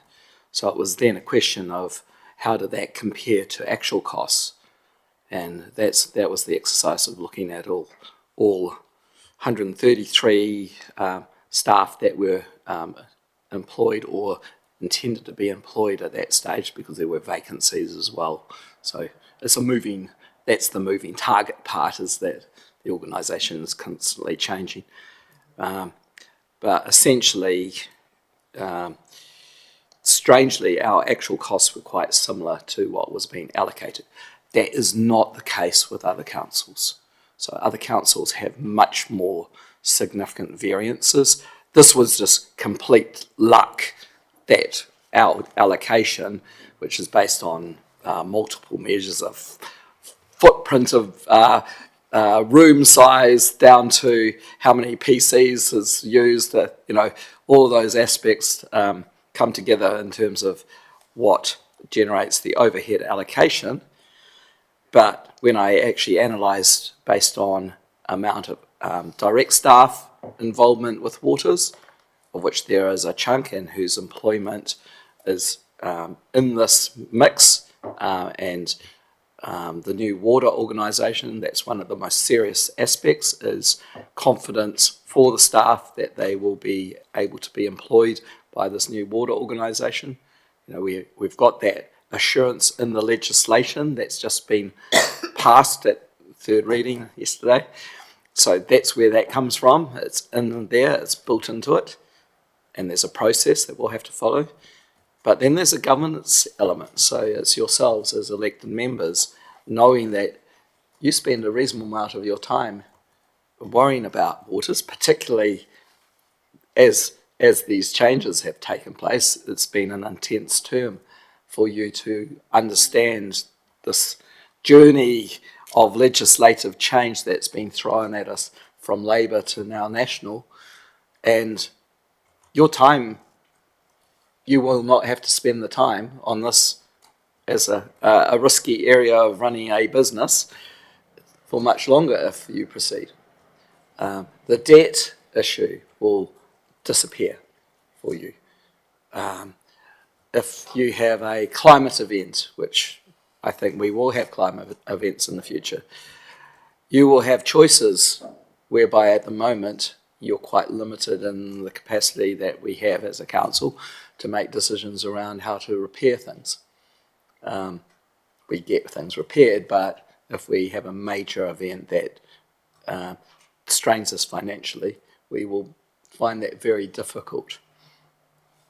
So you have a cost, but you will have an ongoing cost because you will still be a part owner of a CCO. So you will have governance interest and shareholder interest in that. And then there are other just direct costs that we incur. A portion of our audit is done because we have control of water assets. We have the insurance of those water assets that will be transferred across. So there are things that will disappear from our costs and become a cost to the water organisation, which means our rates will go down. Our council rates will go down because of this. And it should be proportional to the shift of the assets across. Anyway, yes, I worked out maybe 5 stranded FTEs across the entire organisation, of which some will still have some level of role. And that's very manageable for a chief executive. Very manageable in terms of staff disruption. So anyway, thank you. Thanks, Peter. Peter, if I can just ask, on page 56, and you don't need to bring it up, just on the pricing principles, it talks about undertake appropriate engagement with communities in the setting or charging price. Who does that engagement? Is that the entity or is that the council? That's the entity? It's the entity. Thank you. Okay. Councillor Gilmore. Thanks very much. I might just run through a couple of questions, but stop me wherever. First one, through you, Mayor Tracy, through to Peter, is looking at councils wanting to exit from the agreement, noting that it requires a unanimous vote. What risks does that perhaps present? I know it provides some protections as well, so I'm not blind to the reason why we have that there. But I suppose when I was looking at this thinking, right, we can see how it's presented, how we believe it may work. If this doesn't work well for our ratepayers in particular, and it is picking up a little bit from what Councillor Franklin asked before, the potential amalgamation of Wairarapa councils. I know some of the council discussions around this, there has been some very open talk of amalgamation. So I just want to understand where our protections may lie if we aren't getting the deal that we thought we might be. So through your worship, it will be firstly through the Commerce Commission making sure that the financial sustainability measures are met, and they do have a level of interest in affordability, in that if it's clearly unaffordable and revenues are not collected because the community just can't pay, and the debtor balance increases, they will start become quite nervous about that scenario.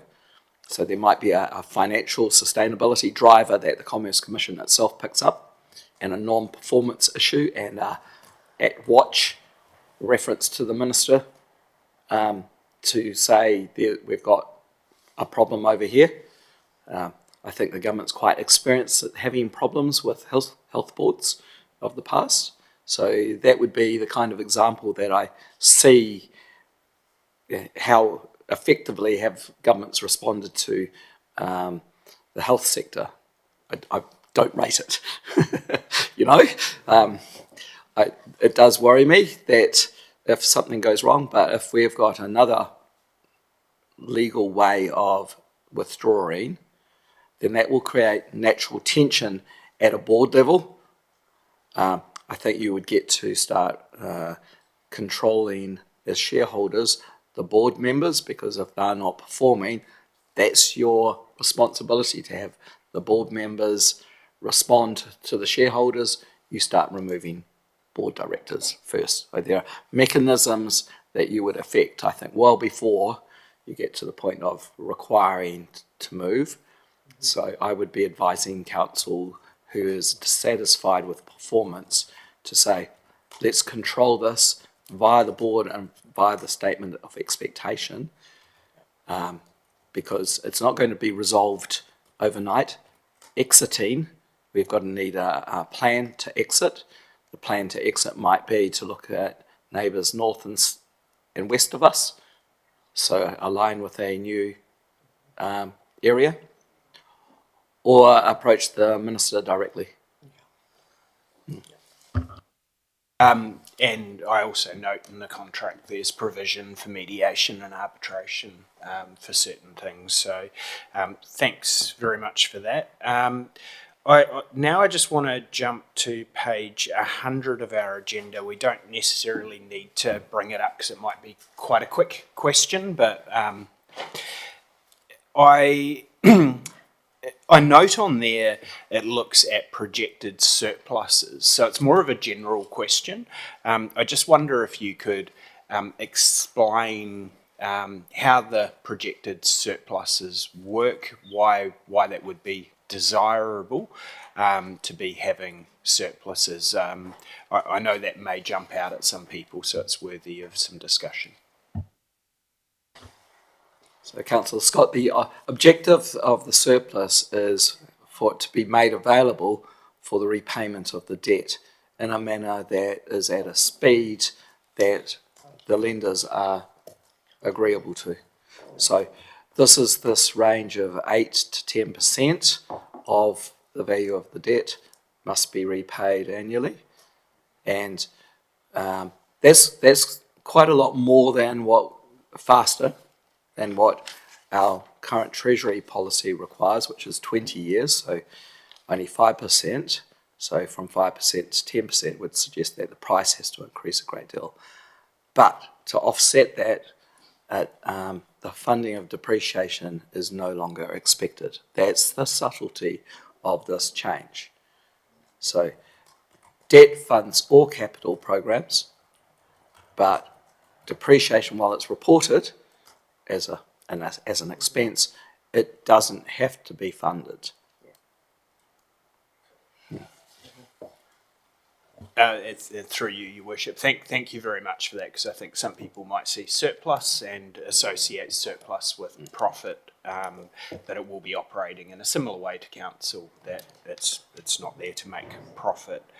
Now I just want to jump to page 139, there's a table on page 139 that looks, so it's our risk management section. And it looks at one of the risks being non-compliance with statutory requirements. And we know at the moment as a council that that's a real apparent risk for us. What I want to understand is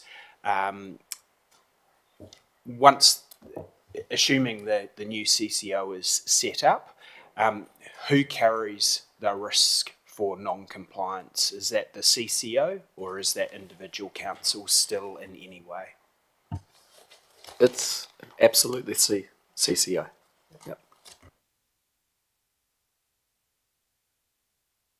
Does anyone else have a question? Otherwise, Councillor Wards.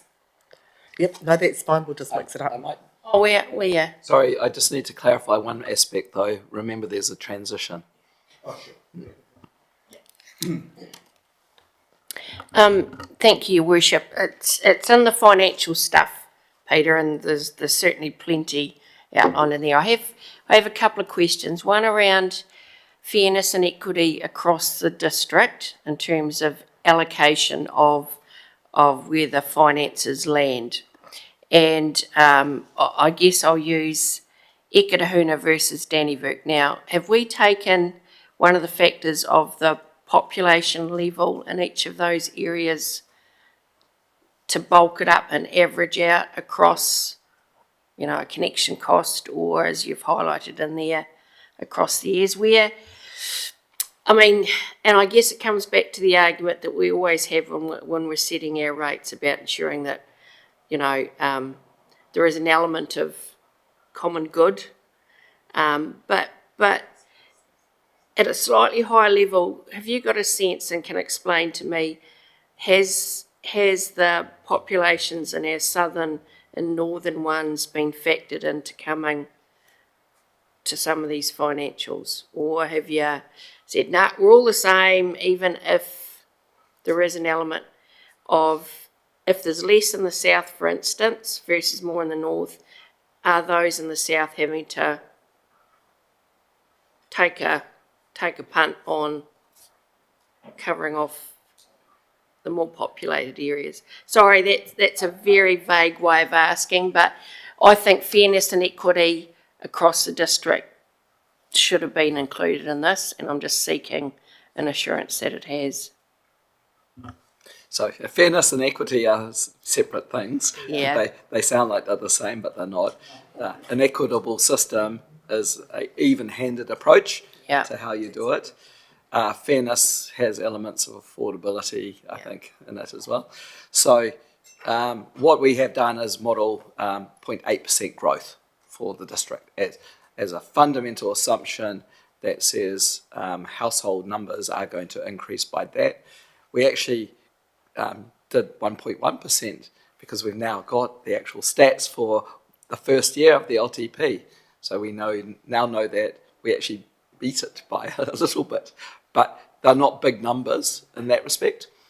In terms of the anomalous areas that I hit in terms of the numbers and the averaging effects are that we have scaled wastewater charges, which are quite problematic because that's a different mechanism to other councils.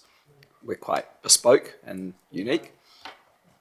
We have the school charges, where 1 in 20 students and staff represents one pan tax charge, one toilet charge, as opposed to the actual number of toilets parked up in each school.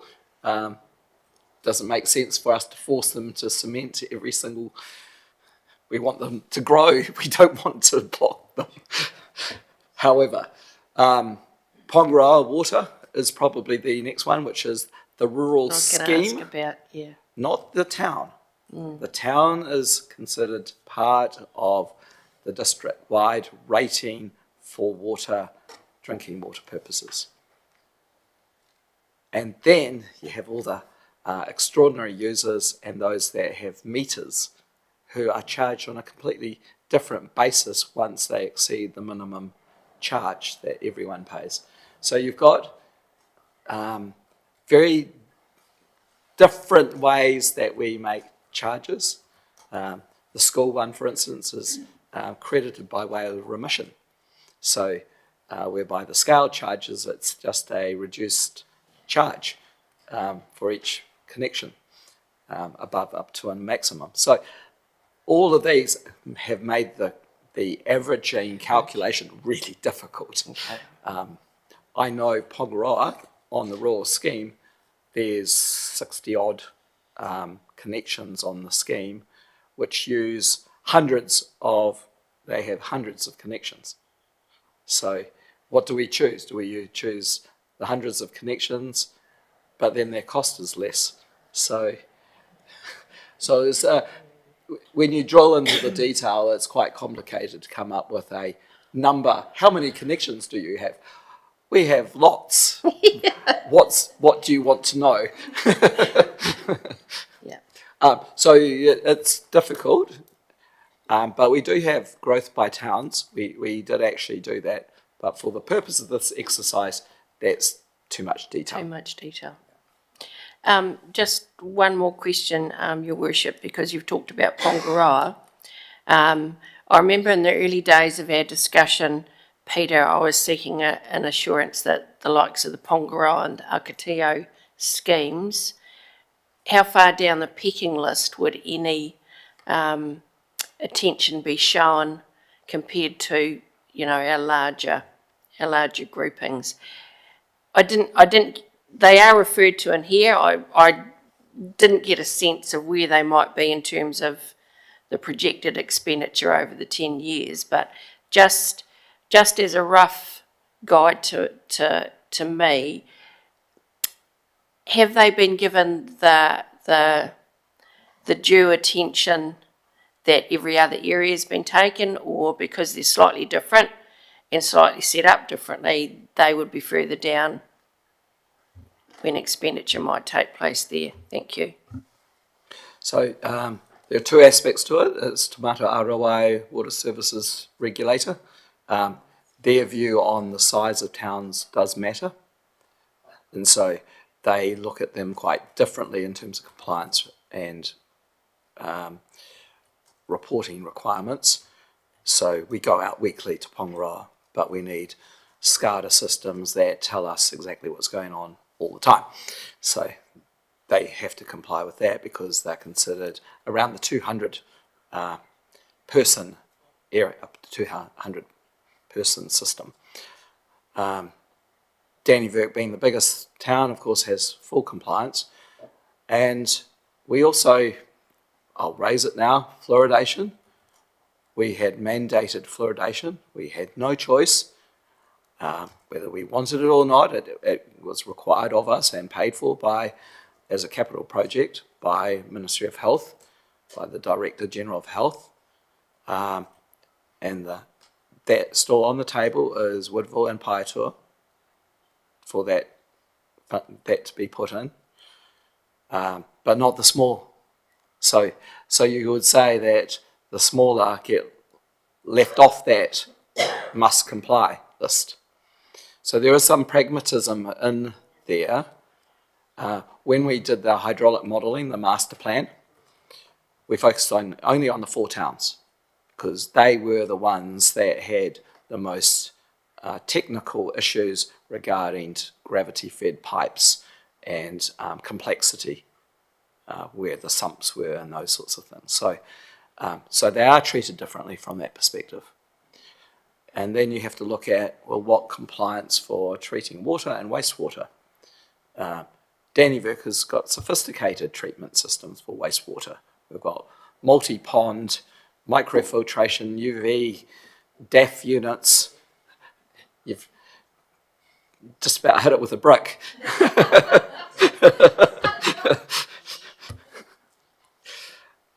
So what you're saying, Peter, and I assumed it was, it is horses for courses, and because it will get looked at slightly differently based on regulatory and compliance levels, it can't be included in the same pot as our 4 bigger ones.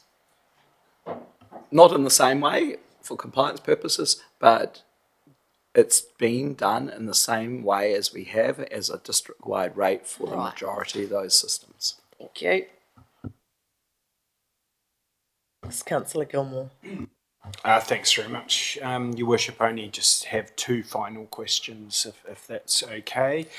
This was one actually I had someone ask me who diligently went through and read these papers, but it was, I think there's a slightly wider question. It's looking at, page 178, and it's looking at some of our below ground assets, noting that we have got a huge amount of asbestos cement piping.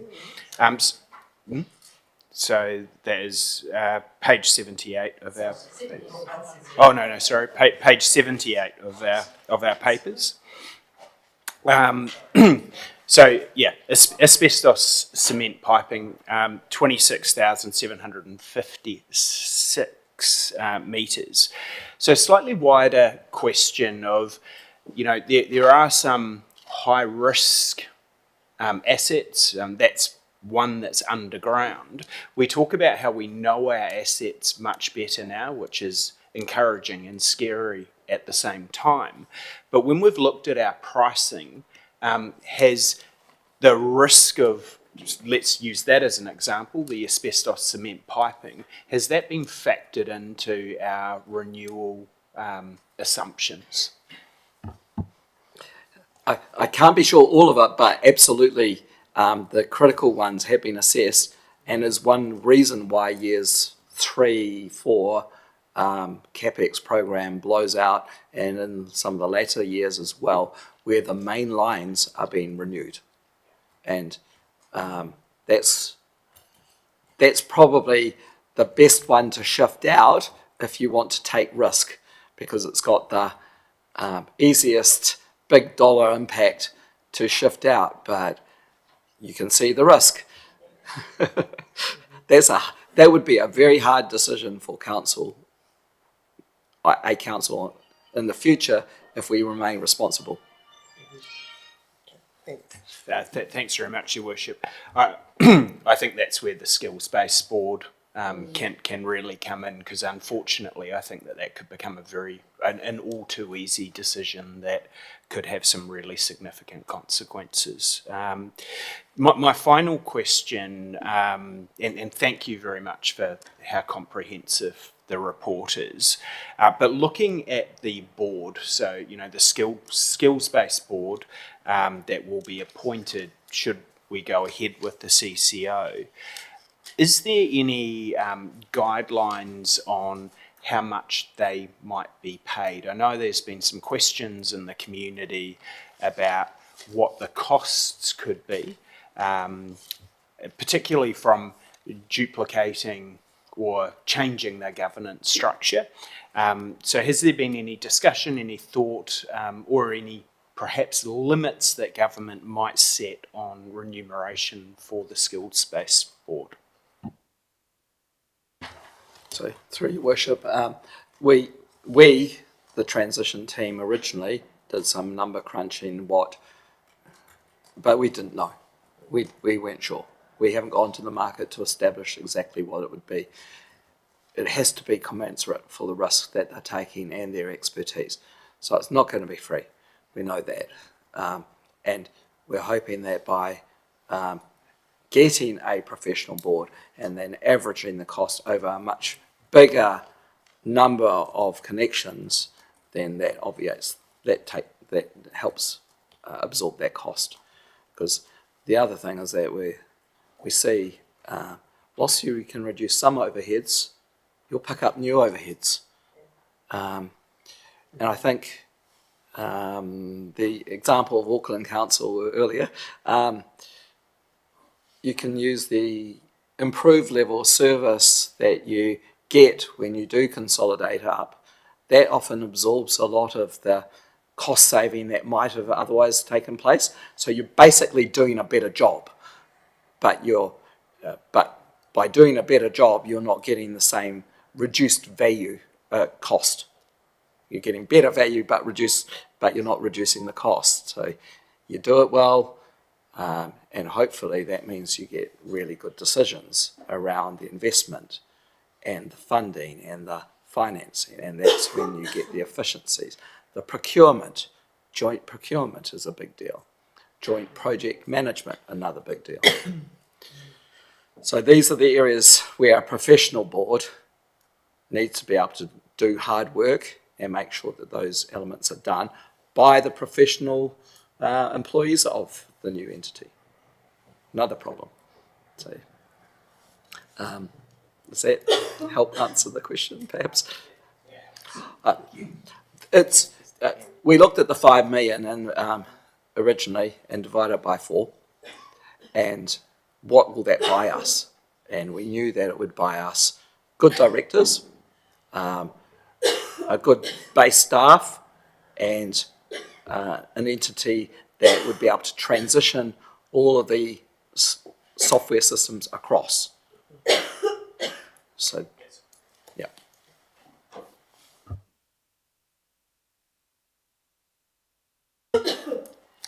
Right, are there any further questions? And I do thank councillors for the large amount of reading and the absorption of the information. We have been working on this a long time, but that was still a lot to go through and reflect on. But it was, like Councillor Sutherland said, it was good to actually read through every level of detail of project that was there as well. So I certainly do appreciate that. Yeah. I do miss that. So just so you know, in context of where we are right now, we and Masterton are making this decision right now, and that Catherine has just joined in the last half an hour the South Wairarapa meeting online, and there's a Carterton meeting at 2:30. The question is, what happens if one of us bail at the last minute? So we've had advice from Department of Internal Affairs, who will send in help to the remaining councils, and that we will have to come back to you. And we've got 13 days, counting today. So there's no pressure. It's just a reality that this has come forward a month and a half away from an election. This date was known. It was set by the government. It was known to fall a month and a half before an election. I have my suspicions about the motives behind that because this is a tough call. It's not purely on the financials. A lot of it's about the risk to Tararua District Council. Thank you. Thanks, Peter. Okay, councillors, we've got the recommendation on page 4. I'm happy to go through that. I can read those one by one, or I can take that as a block. So we'll go through them just for the sake of people viewing online.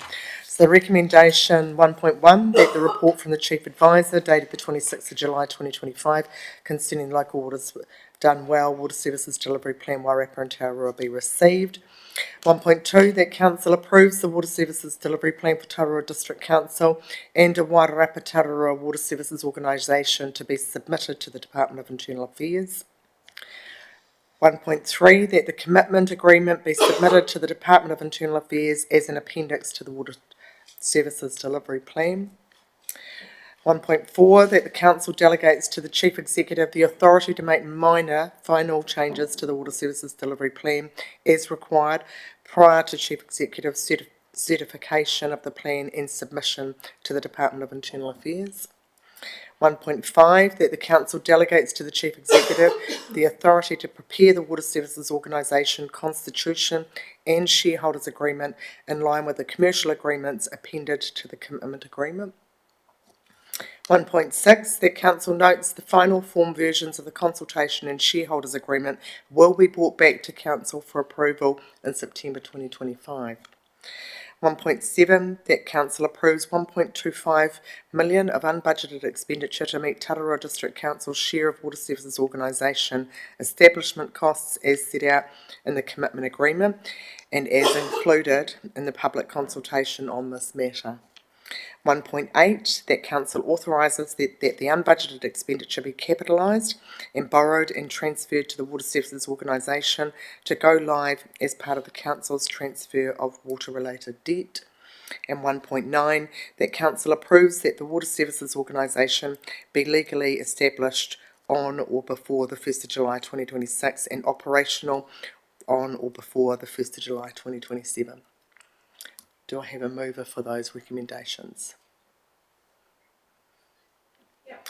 Moved Councillor Wards, seconded Councillor Franklin. All those in favour please say aye. Against? We'll record that division. The motion has passed. Thank you, councillors.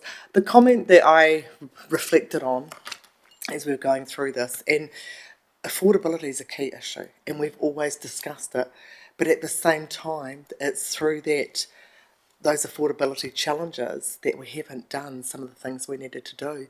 And I remember the Prime Minister opening the water treatment plant in Pahiatua, and we were so thrilled, that we had that done. And, she did congratulate us on that, but actually also said it should have been done years ago. And she was right. The people of Pahiatua had poor tasting water for many years. The people of Woodville, and we talked about the drought, the people of Woodville had an uncovered dam, supplementing their water. So I do look forward to us being compliant. We have written to the Minister outlining our concerns around affordability as a whole, and I think that will become very apparent to the government as well. But I thank you very much for making, a decision, a courageous decision on the change in the path that we needed to move forward. So thank you very, very much. And thank you, Peter, because It's such fun writing it. Peter has lived and breathed water, but I do think the government, they have funded, much of this and much of Peter's time, but the amount of work that you've done for this has been absolutely incredible, and I don't think anybody foresaw you sitting in the chair as Chief Executive having to also present this in your opinion. But you've been open and available to us, you've always provided us the advice, you've networked and worked with those other Chief Executives and the entire transition team. There has been a powerhouse at work behind this, so we certainly acknowledge and thank you for that. I'm sure you literally intimately know every pipe in this district. So thank you very much. Okay, right, I'll just close us with karakia unless anyone's got anything final. Right, haki rauto, haki waho. Kia tau te mauri e ka kore nei. E nā piki me nā heke, ko te rangamaire e, taku e tapu nei, te hei mauri ora. Breathe in, breathe out. Settle the mauri that stirs inside of us. Through the ups and the downs, it is peace and calm that we seek. Kia ora. Right, and we will break